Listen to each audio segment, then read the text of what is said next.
Welcome to FedScoopTV. I'm Camille Tootie. I'm sitting here with Gerry Fralick, who's the Chief Security Officer of the Think Business Group at Lenovo. Welcome. Hi, thank you for having me.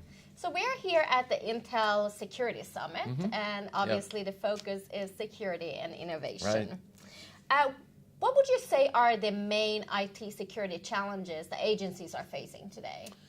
Well, I take kind of a two-prong approach to security. You have and as a former CIO myself, I was always concerned with the infrastructure and the network itself, access to the network, and then our data. So that was kind of an inside security approach.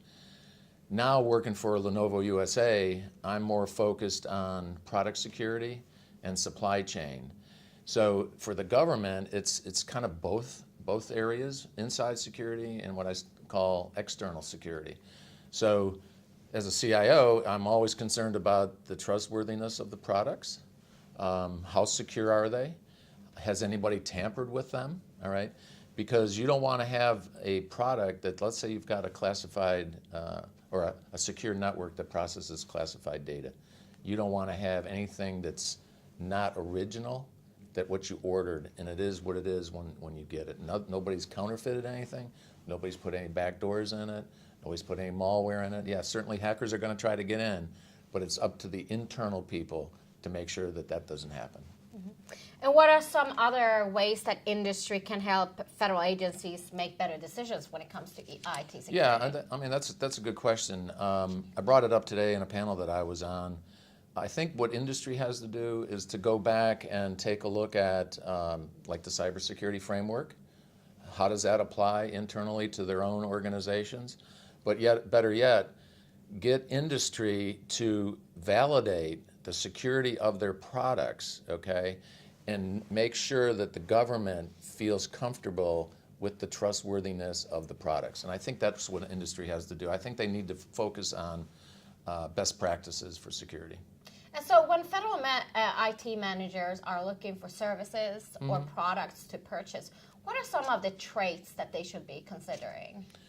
Well, again, if you take a look at, for example, if I looked at a Lenovo laptop, a Dell laptop, and an HP laptop, all right? We're all in the same space together, all right? If you look at the components, there's probably a dozen components. You got the BIOS, the TPM module, the BMC, you've got the hard drive, you got the operating system. How secure are they, okay? But when you look at who's making those and who the suppliers are, across the board, we're all getting it from the same source. They're all the same. So if somebody has a problem with security with one, they certainly should look at having a security issue with the other ones. So what I focus on in working with the federal CIOs is the trustworthiness of the product.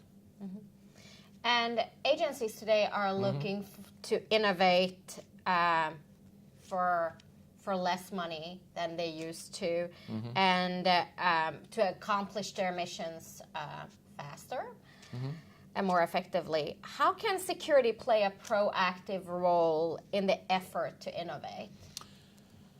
Well, I think if you look at, of course, bring your own device, I mean, I think there's security issues there, but if you can get devices that connect to each other, you can certainly eliminate some of the products that you would need for a network. You can get PCs, I mean, you can get cell phones today that act just like a PC.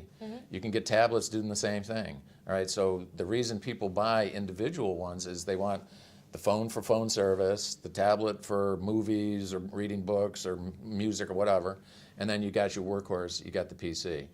But if they're all connected, you can start eliminating some of those, all right, because the technology is getting real strong in those areas. And I think that's what you start looking at cost savings, because you wouldn't have to buy something over here when you can get away with what you have over here.